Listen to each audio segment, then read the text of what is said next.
Last year I was at the mall with my fiancée when I saw this awesome cashmere wool coat. It was perfect in every way and it was the only one left in my size. The best news was that it was on clearance for $100, so I bought it without a second thought. I wore it several times last year, but it hasn't been cold enough this year for me to break out the coat. Last week, when I saw the news about the upcoming cold front, I decided it was time to take it to the dry cleaners so that I could wear it this week. After tearing all my closets apart without seeing it, I asked my fiancée if she'd seen it. She told me that she hadn't seen me wear it in a while, so she lent it to her brother to wear to a wedding.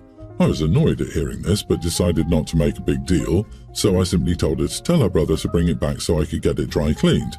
Thursday rolled around and he hadn't brought it back, so I asked her about it again, but nothing. Come Friday and I haven't heard anything, so I called him. He said that he told my wife on Tuesday that he got drunk at the wedding and lost my coat. I was super annoyed at this, so I told him he owes me that exact coat from that exact brand. Last night, my fiancée came home from work in a mood and handed me $100. She said that her brother dropped off the money and I shouldn't have made her brother pay for the coat, since I knew he doesn't make very much and I haven't worn it but a handful of times. I looked at the $100 and told her I wanted a replacement coat or the amount it currently costs so that I could buy a new one, and that $100 wouldn't cover it. She said he went to the store and it costs $700 now, but she knew I only paid $100 for it, so she told him $100 would cover the cost. I argued that $100 doesn't buy me a new coat. We went back and forth, but we couldn't find any common ground. She offered to throw in an extra $100 of her own money and said sarcastically, "I'm coming out ahead." I argued that I was still out of a coat and nothing would satisfy my loss except for a replacement coat.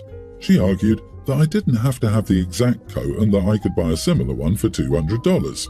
She thought I was being ridiculous and called her parents on speakerphone. Of course, they sided with their children, and her dad tried to say that a man shouldn't be so hung up on a coat. I told him that a man replaces what he loses. So now they're all mad at me for wanting to profit from their son and intimating that he's not a man. Am I wrong for wanting the same coat as a replacement? Not the idiot, obviously. He lost a coat, he should replace it with the same or a comparable coat.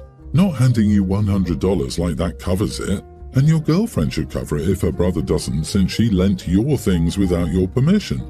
But you're never going to win this argument. It seems petty from the outside when it's framed as just a coat. But it's not just a coat. It's a complete disrespect of your things. Your girlfriend went and took something of yours without even mentioning it to you, lent it to someone else who then lost it. She's ultimately responsible here. And the whole attitude about you wanting to profit or being ridiculous for wanting it replaced, are they kidding? You're supposed to be like, oh well, just forget it. Does she have any respect for you at all? If I did this and my brother lost or ruined the coat, I'd jump through hoops to replace it. I honestly can't believe her attitude. And the whole family too. I'm sorry, my guy, but you will have to make some tough decisions regarding this relationship. Giving away your coat in the first place was a major red flag. Fighting you on holding her brother responsible was an even redder one.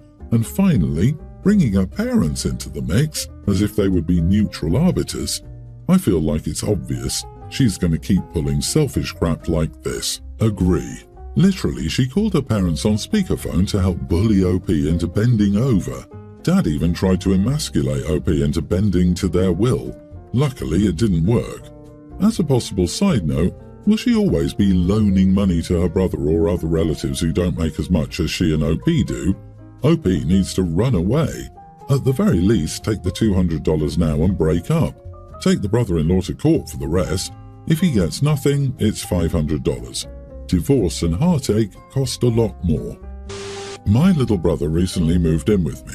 It was a huge shock at first. My brother, Will, nearly adult, is female to male. I, male 34, had no idea he was trans or even questioning his gender. He always seemed perfectly happy as a girl.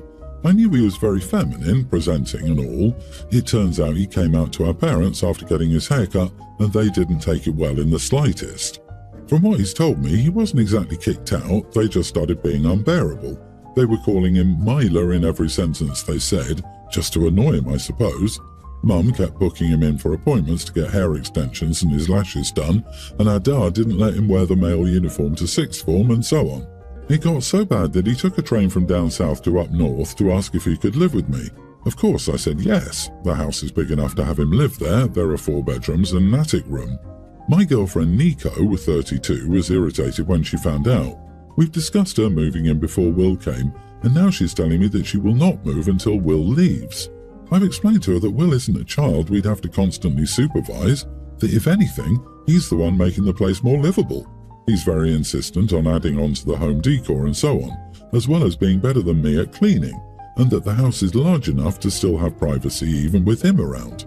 Nico's argued that it's not truly ours if Will is always there, that we won't be able to start trying to conceive, that she's not willing to live with a hormonal and rebellious teenager, and that she's just flat out uncomfortable with Will being near her and living with her and her son, tween, in the same home. Ultimately, I've told her that my loyalties lie with my baby brother, who's homeless and vulnerable, unlike the grown woman with a good-paying job and a home of her own. She's called my mum up to complain about it, and she said that I was in the wrong for prioritising Will, and Will himself said that he doesn't want to be causing problems in my relationship. Not the idiot. I love that you're protecting your brother. I have to say I'm somewhat confused that your girlfriend has a younger child to look after and expects you to welcome that child but can't extend the same to you, and then goes running to your unaccepting parents to make you toe the line. Sure, she doesn't have to want to live with someone, but oh boy, being this rude to turn down a teen struggling at home for seemingly no reason. Then call your mom, someone your brother has a contentious relationship with. The lack of compassion here should be a huge red flag. Just imagine how she will react if your future children are not what she considers normal. At least she shows you her true colours before she moves in or you marry. Honestly, it sounds like a revelation of the relationship is in order. This is a wonderful thing you're doing for your bro for the right reasons. This treatment your girlfriend is giving is ringing major red flags to me, especially with her already dragging your parents even more into this to pressure you. I understand she may be frustrated with such a big change of plans, but this is not the proper reaction from her. I had 2 weekends a month of custody of my kids. Not that I didn't fight for equal custody, but I lost. I decided to give up custody of my kids because I was bleeding money. I was paying a lot of money on rent, and coupled with child support, it wasn't sustainable for me in the long run. I gave up the rest of the physical custody. It did increase my child support by 10%, but that was way below what I was paying for rent. I moved to my parents' basement to save some money. That's when the tide started turning in my favour.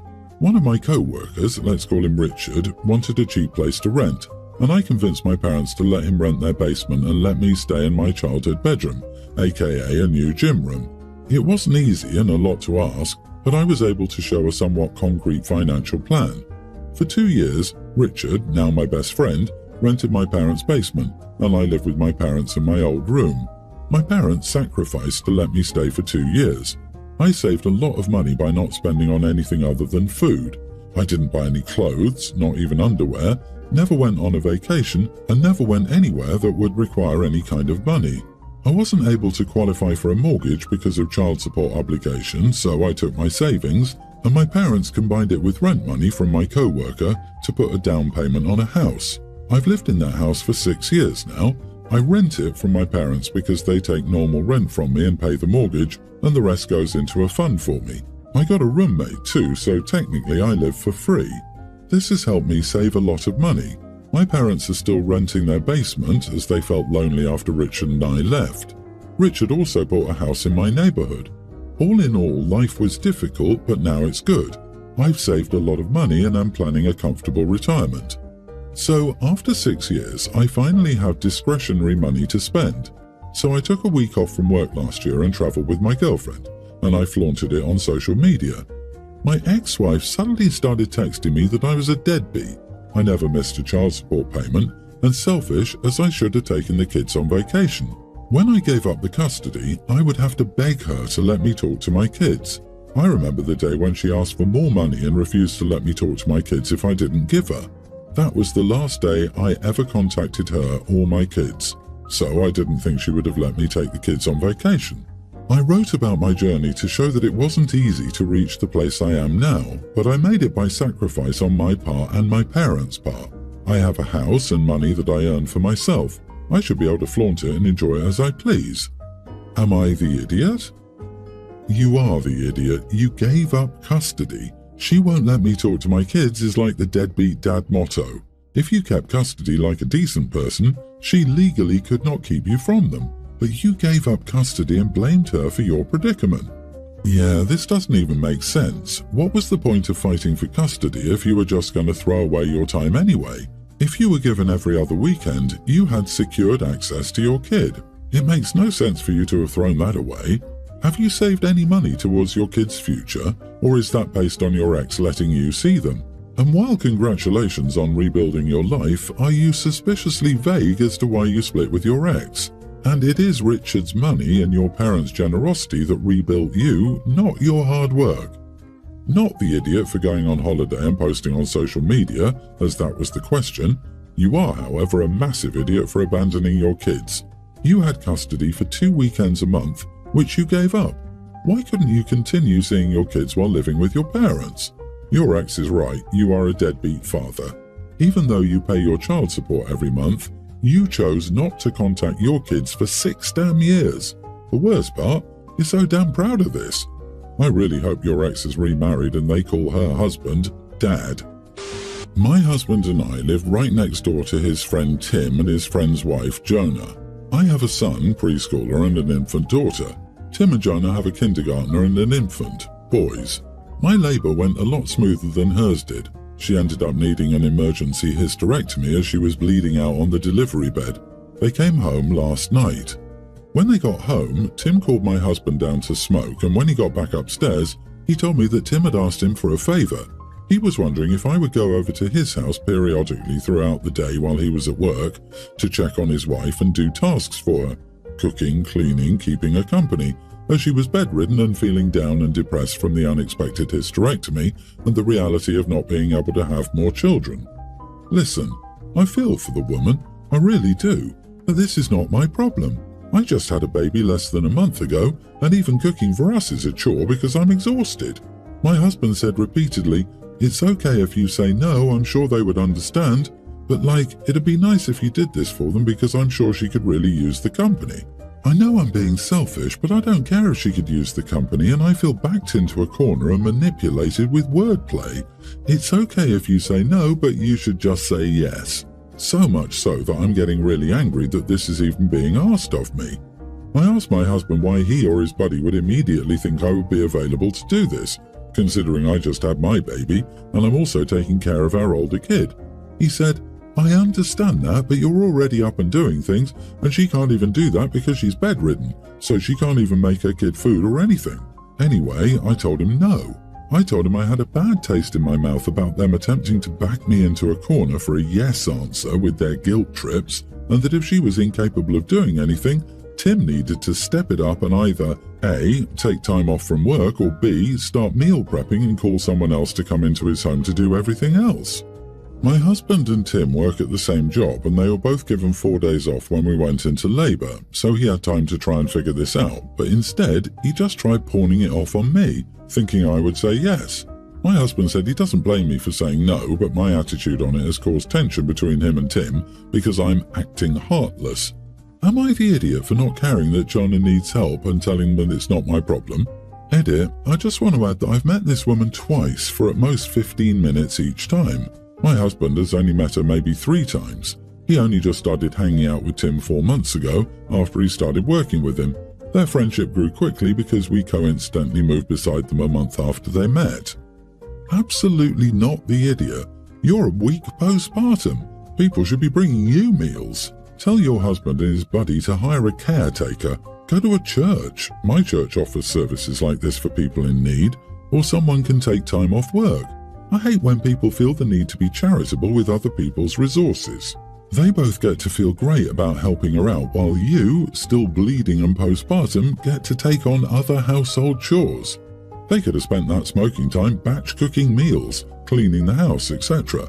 Tell both able-bodied men to do the chores if they feel so charitable. The dad needs to step up and batch cook, etc. for his family. Pack a lunch for his wife and toddler each morning, etc. Any outside help, not from OP, is a bonus. They basically voluntold you to do this. This isn't your problem, responsibility, or business. I feel for Jonna, but she married an idiot. How about you buy less smoke and buy more food you can cook for your darn wife? Just because you live next to them doesn't mean anything. Next time they're having a meeting of the minds while smoking, tell him to go clean his buddy's home. Damn, these guys suck. Best to you and your little one, but I feel like there is way more of this headed your way. I am very, very frustrated. My son has been married to my daughter-in-law for 3 years now. I've always made extra dishes that didn't include meat to accommodate her. No matter how much it was a pain to do, I always made sure she had options to eat when I hosted or she was over. She is vegetarian and at one point tried to go vegan. My son and she never hosted due to living in a small apartment, but that changed as they just bought a home. They're having dinner this week and I called to remind her that I'm allergic to nuts.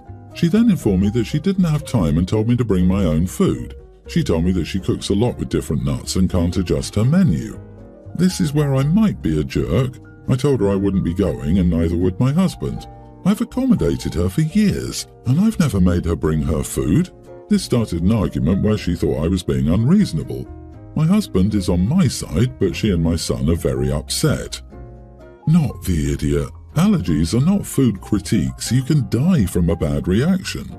The fact you were accommodating her dietary requests and then she is completely dismissive of your actual needs is absurd. Definitely don't go to dinner when the chef is blasé about trying to kill you. You accommodated her even when her accommodation wasn't necessary and dependent on the nut allergy. You could just die being around them. The utter disregard for someone's safety is wild to me. Nuts aren't even used as the main ingredients in most foods, so no subbing out is wild to me. The idea that she can't change the menu because of a significant allergy is giving off the vibe that she did this intentionally.